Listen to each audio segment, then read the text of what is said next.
আজ বাজার থেকে বড় একটা সরপুঁটি মাছ নিয়ে এসেছি। এই সরপুঁটি মাছ তৈরি করব সর্ষে আর পোস্ত দিয়ে। খেতে হবে খুবই অসাধারণ। গরম গরম ভাতের সঙ্গে একদম জমে যাবে। রেসিপিটি আশা রাখি আপনাদের খুবই ভালো লাগবে। ভালো লাগলে একটা লাইক অবশ্যই করে দেবেন। চলুন শুরু করি আজকের রেসিপি। নমস্কার বন্ধুরা, আমি মৌসুমি উইথ মৌসুমি চ্যানেলে সবাইকে স্বাগত। আমি এখানে একটা সরপুঁটি মাছ নিয়ে এসেছি। এটাকে ভালো করে কেটে ধুয়ে নিয়েছি। এবার এর মধ্যে সামান্য একটু লবণ আর হলুদ গুঁড়ো দিয়ে মাছটাকে মাখিয়ে নেব।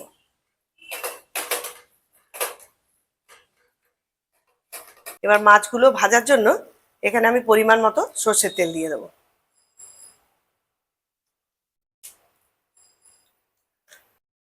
এখানে কেটে রাখা মাছগুলোকে ভেজে নেব।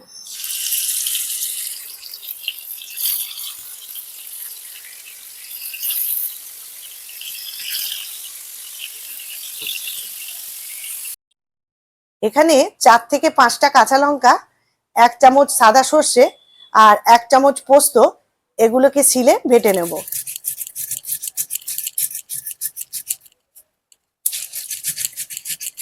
মাছগুলো আমার সব ভাজা হয়ে গেছে। এবার মাছগুলোকে আমি তুলে নিয়েছি। এবার ওই তেলের মধ্যেই সামান্য একটু তেল দিয়ে দেব। এবার ওই তেলের মধ্যে 1/2 চামচ কালো জিরে আর 3টে চেরা কাঁচা লঙ্কা ফোড়ন দেব।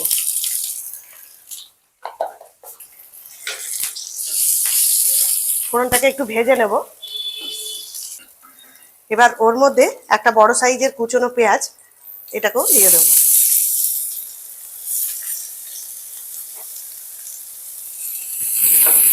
পেঁয়াজটাকে একটু লাল করে ভেজে নেব। এবার পেঁয়াজটাকে আমি কয়েক সেকেন্ড ভালো করে ভেজে নিয়েছি। এবার এর মধ্যে 1/2 চামচ রসুন বাটা দিয়ে দেবো। আবার একটু নাড়াচাড়া করে নেব। আর এর মধ্যে একটা বড় সাইজের টমেটো এরকম ভাবে কেটে নিয়েছি, সেই কাটা টমেটোগুলোকেও দিয়ে দেবো। টমেটোটাকেও একটু ভেজে নেব। এবার স্বাদ মতো একটু লবণ দিয়ে দেব। আবার সামান্য একটু নাড়াচাড়া করে দেব। এই সময় আমি ফ্লেমটাকে মিডিয়ামে রেখেছি। কয়েক মিনিট টমেটোটা কষে নেওয়ার পর টমেটোটা কি সুন্দরভাবে নরম হয়ে গেছে। এবার এর মধ্যে 1 চামচ হলুদ গুঁড়ো আর 1 চামচ কাশ্মীরি লঙ্কার গুঁড়ো দিয়ে দেবো। কাশ্মীরি লঙ্কার গুঁড়োটা আমি দিলাম একমাত্র কালারের জন্য। আবার একটু নাড়াচাড়া করে নেব।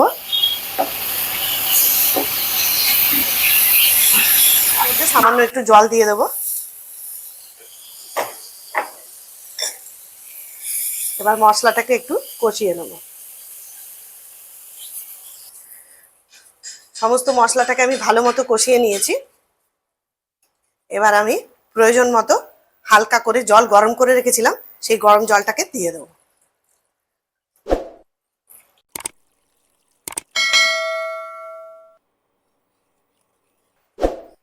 আপনারা কতটা কিরকম জল দেবেন প্রয়োজন মতো দিয়ে দেবেন। আমি এখানে পরিমাণ মতো জল দিয়ে দিলাম। এবার ভেজে রাখা সরপুঁটি মাছগুলো ঝোলের মধ্যে দিয়ে দেব। এই সময় আমি ফ্লেমটাকে মিডিয়ামে রেখেছি। কিছুক্ষণ ফুটিয়ে নিলে মাছটাও খুব সুসিদ্ধ হবে।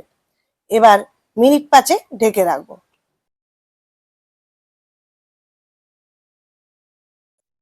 4 থেকে 5 মিনিট হয়ে গেছে। এবার ঢাকা তুলে নিলাম।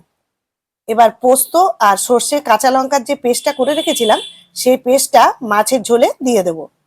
এখানে যেহেতু সর্ষে বাটা আছে তাই বেশিক্ষণ ফোটাবো না। বেশি ফোটালে তেতো হয়ে যাবার ভয় থাকে। আবারও কিছুক্ষণের জন্য ঢাকা দিয়ে রাখবো।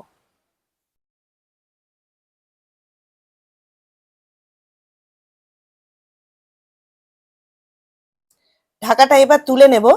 এবার ফ্লেমটাকে অফ করে দেব। এবার কেটে রাখা ধনেপাতা কুচি মাছের উপর দিয়ে দেব। কিছুক্ষণের জন্য রেখে দেব, তারপর অন্য পাত্রে তুলে রাখবো। আমার তৈরি হয়ে গেল পোস্ত আর সর্ষে দিয়ে সরপুঁটি মাছের ঝোল। এই সরপুঁটি মাছ অনেকেই খেতে চান না, নচেৎ ভাবেন ঠিক কিভাবে করব। কিন্তু ঠিক এইভাবে এই সরপুঁটি মাছটা করে দেখুন, বাড়ির সকলে খুবই তারিফ করবে। রেসিপিটি কেমন হয়েছে কমেন্ট করে অবশ্যই জানাবেন। আর আমার চ্যানেলটাকে সাবস্ক্রাইব করা না থাকলে সাবস্ক্রাইব করে পাশে থাকবেন। যদি ভিডিওটা ফেসবুক থেকে দেখেন তাহলে পেজটিকে ফলো করবেন। আবারও চলে আসবো নতুন কোনো ভিডিও নিয়ে। সবাই ভালো থাকবেন, সুস্থ থাকবেন। ধন্যবাদ।